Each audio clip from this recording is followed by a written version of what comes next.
Merkez. Emirleri Sayın Valim. Bütün istasyonlar sadece dinlesinler, sağ olsunlar demeye gerek yok. Müteyakkız olmaya devam edeceğiz. Müteyakkız olmaya devam edeceğiz.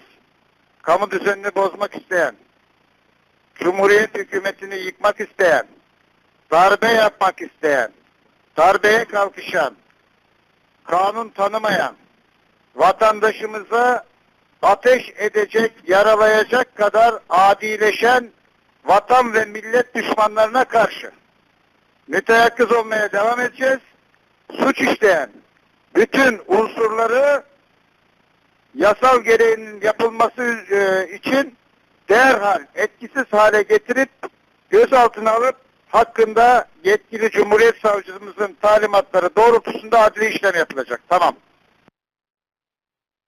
19.10 Merkez. Merkez Emirleri Sayın Valim. Ayrıca bütün personelin silah ve teçhizatları kullanıma hazır vaziyette olacak. Şartları oluştuğunda duraksamadan kullanılacak.